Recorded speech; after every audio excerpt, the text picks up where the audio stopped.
Hello दोस्तों, आज हम देखने वाले हैं लॉर्ड ऑफ द मिस्ट्रीज़ का एपिसोड 8। एपिसोड का नाम है लूजिंग कंट्रोल। वीडियो शुरू करने से पहले मेरी एक रिक्वेस्ट है, अगर आपको ये वीडियो पसंद आती है तो वीडियो को लाइक और चैनल को सब्सक्राइब ज़रूर करिए। तो चलिए स्टार्ट करते हैं। एपिसोड की शुरुआत होती है क्लेन मोरत्ती से, जो गहरी सोच में डूबा हुआ है। उसके दिमाग में अभी भी वो स्ट्रेंज रेड स्मोक स्टैक्स घूम रहे हैं जो उसने अपनी पिछली डिविनेशन में देखे थे। क्लेन ने उसके बाद कई बार डिविनेशन ट्राई किया, लेकिन उससे कोई नया क्लू नहीं मिला। इससे क्लेन को एक बात समझ आ जाती है, जो भी इंसान इन सब मिस्टीरियस इवेंट्स के पीछे है वो काफ़ी पावरफुल होगा। क्लेन को लगता है कि सिर्फ क्लाउन सीक्वेंस तक एडवांस होना शायद इनफ नहीं होगा।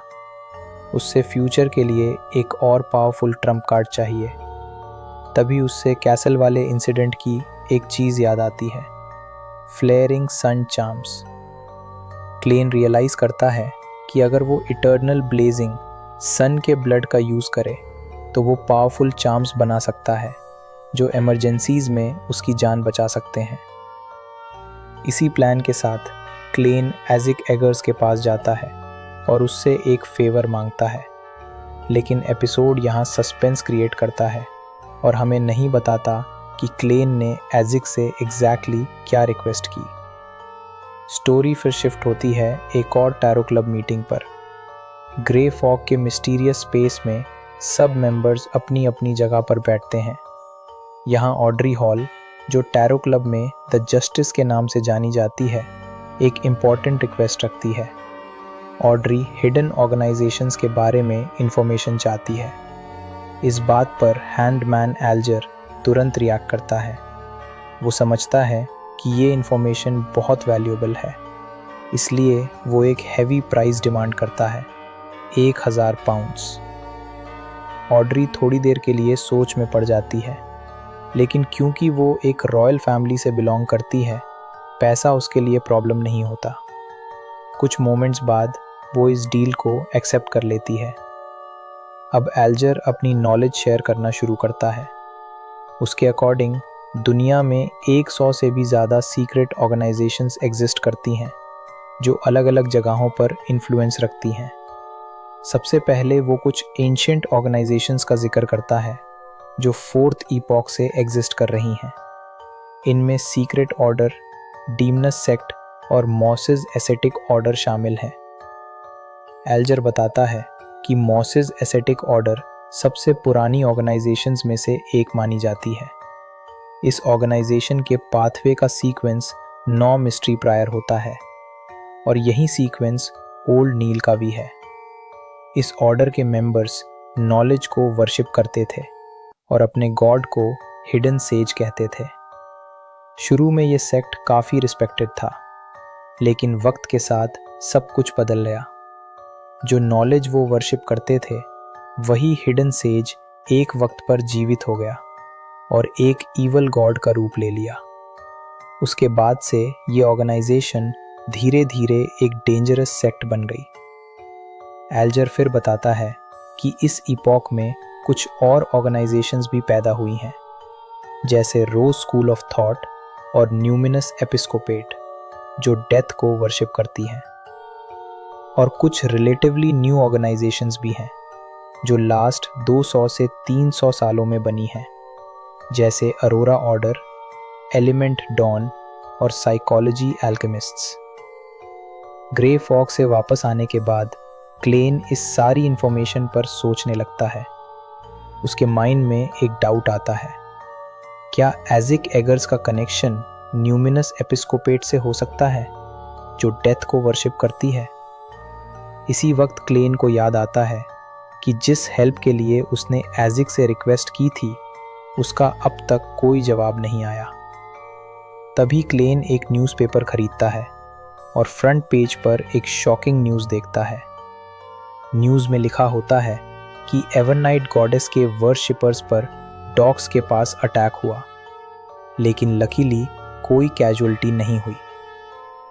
क्लेन तुरंत समझ जाता है कि शायद एजिक एगर्स ने एक्शन लेना शुरू कर दिया है। सीन फिर शिफ्ट होता है ओल्ड नील और मिस्टर हैवर पर। दोनों डॉक्स वाले इंसिडेंट के बारे में बात कर रहे होते हैं। क्लेन भी वहीं होता है और वो पूरी कोशिश करता है कि उससे इस मैटर के बारे में कुछ भी पता नहीं है। मिस्टर हैवर बताता है कि जो स्पिरिट्स डॉग्स पर अपीयर हुई थी वो शायद 4th ईपॉक के डेड स्पिरिट्स थीं। ये सुनते ही क्लेन को ऑलमोस्ट कंफर्म हो जाता है कि इस सब के पीछे एजिक ही है। थोड़ी देर बाद ब्लैकथॉर्न सिक्योरिटी कंपनी के ऑफिस में कैप्टन डन स्मिथ मीटिंग बुलाते हैं। वो लेनर्ड मिचेल, केनली और ओल्ड नील को डॉग्स वाले इंसिडेंट इन्वेस्टिगेट करने का टास्क देते हैं। क्लेन खुद वॉलंटियर करता है और कहता है कि एक डिवाइनर की एबिलिटीज़ इन्वेस्टिगेशन में यूज़फुल हो सकती हैं। साथ ही वो सजेस्ट करता है कि सील्ड आर्टिफैक्ट 3-0782 भी काम आ सकता है। लेकिन कैप्टन डैन थोड़ा कॉशियस होता है। उसे लगता है कि क्राउडेड डॉक्स पर ऐसा डेंजरस आर्टिफैक्ट यूज़ करना रिस्की हो सकता है। अगर कुछ गलत हो गया तो क्राउड में पैनिक फैल सकता है। क्लाइन फिर भी इंसिस्ट करता है कि वर्स्ट केस सिनारियो के लिए प्रिपेयर्ड रहना चाहिए। डन स्मिथ फाइनली परमिशन दे देते हैं और टीम डॉग्स की तरफ निकल पड़ती है। वहां पहुंचते ही उन्हें एक बड़ा क्राउड नज़र आता है। लोग क्यूरियस होते हैं देखने के लिए कि नाइट हॉक्स कैसे स्पिरिट्स को हैंडल करते हैं। कुछ लोग तो उनकी एबिलिटीज़ पर डाउट भी करते हैं, जो लियोनार्ड को थोड़ा इरिटेट कर देता है। पब्लिक का ट्रस्ट जीतने के लिए लियोनार्ड एक क्लेवर ट्रिक यूज़ करता है। वो गार्लिक क्लोव और कुछ और ट्रेडिशनल एग्जॉर्सिज्म आइटम्स निकालता है। ये देखकर क्राउड को लगता है कि नाइट हॉक्स सच में एक्सपीरियंस्ड एग्जॉर्सिस्ट्स हैं। ओल्ड नील को एम्परर रोजेल की एक बात याद आती है, form over substance. Team warehouse के अंदर एंटर करती है जहां स्पिरिट्स साइट हुई थी।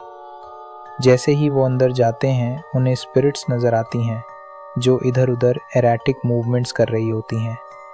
वो सिविलियंस के आसपास स्ट्रेंज और सिल्ली मूवमेंट्स कर रही होती हैं, लेकिन किसी को एक्चुअल हार्म नहीं पहुंचती। अचानक म्यूटेटेड सन सेक्रेड एम्बलम ग्लो करने लगता है और एक एक करके स्पिरिट्स वहां से डिसअपीयर हो जाती हैं। बाहर खड़ा क्राउड समझता है कि नाइट हॉक्स ने सक्सेसफुली एग्जॉर्सिज्म कर दिया है। इसी वक्त कहानी एक और जगह शिफ्ट होती है। मिस्टर हावरे रोड पर मेगोस को एक हॉर्स कार्ट से बचाता है। ओल्ड मील अपने दोस्त से पूछता है कि वो क्या कर रहा है। मिस्टर हावरे बताता है कि वो मेगोस को सीक्रेटली फॉलो कर रहा है ताकि उसके फियांसे लैनेवस का पता चल सके। लैनेवस 10,000 पाउंड्स का स्कैम करके गायब हो गया है। बाद में क्लाइन ओल्ड नील से पूछता है कि उसकी हावरे के साथ इतनी अच्छी बॉन्डिंग का रीज़न क्या है। ओल्ड नील नॉस्टैल्जिक हो जाता है और बताता है कि वो दोनों पुराने दोस्त हैं। पुराने दिनों में हावरे और बाकी फ्रेंड्स अक्सर ओल्ड नील के घर आते थे, साथ में ड्रिंक करते थे और ओल्ड नील की वाइफ सेलेस्ट पियानो प्ले करती थी। लेकिन कुछ ही देर बाद एक शॉकिंग सिचुएशन सामने आती है। पोर्ट पर एक वाइल्ड बियॉन्डर अपीयर हो जाता है। नाइट हॉक्स तुरंत एक्शन लेते हैं और उस क्रीचर के साथ इंटेंस फाइट शुरू हो जाती है।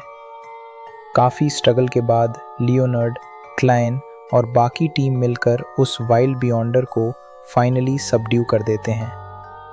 लेकिन जब ओल्ड नील उसकी आइडेंटिटी चेक करता है तो सब कुछ एक सेकंड में बदल जाता है।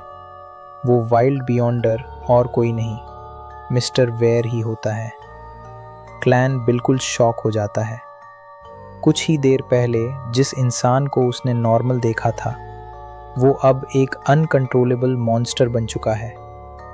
ओल्ड नील के लिए ये मोमेंट बहुत पेनफुल होता है, लेकिन ड्यूटी और दोस्ती के बीच एक टफ डिसीजन लेना पड़ता है। आखिरकार ओल्ड नील अपने ही दोस्त को इटर्नल स्लीप दे देता है।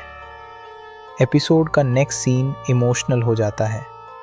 ओल्ड नील अपने घर पर बीथोवन की मूनलाइट सोनाटा पियानो पर प्ले कर रहा होता है। क्लैन वहाँ मौजूद होता है और घर को ऑब्जर्व करता है। घर का एटमॉस्फेयर डल और लाइफलेस लगता है, जो ओल्ड नील की चीयरफुल पर्सनालिटी से बिल्कुल ऑपोजिट है। तभी क्लैन की नज़र एक ओल्ड फोटोग्राफ पर पड़ती है। उस फोटो में ओल्ड नील, उसकी वाइफ सेलेस्ट, मिस्टर हावरे और कुछ और दोस्त नज़र आ रहे होते हैं। क्लैन फोटो को ध्यान से देखते हुए कुछ स्ट्रेंज डिटेल्स नोटिस करता है। सेलेस्ट की फिंगर पर एक रिंग और हावरे के पास एक अल्कोहल बॉटल। ये दोनों ऑब्जेक्ट्स क्लैन को फेमिलियर लगते हैं, जैसे उसने उन्हें कहीं और भी देखा हो। क्लैन के माइंड में एक थॉट आता है कि शायद हावरे के बियॉन्डर पावर्स लूज कंट्रोल करने के पीछे कोई हिडन रीज़न हो सकता है। लेकिन चाहे क्लैन कितनी भी सोच ले, वो एग्जैक्ट कॉज समझ नहीं पाता। उससे एक बात क्लियर हो जाती है, बियॉन्डर बनने का मतलब है हमेशा अपने आप पर फुल कंट्रोल रखना। अगर कंट्रोल लूज हो गया तो इंसान कभी भी वाइल्ड बियॉन्डर बन सकता है। इसी रियलाइजेशन के साथ क्लैन एक इम्पॉर्टेंट डिसीजन लेता है। अब वक्त आ गया है सीक्वेंस एडवांस करने का। क्लैन मोटी डिसाइड करता है कि वो अब क्लाउन बनने के नेक्स्ट स्टेप की तरफ बढ़ेगा। तो चलिए यहाँ पे वीडियो को एंड करते हैं।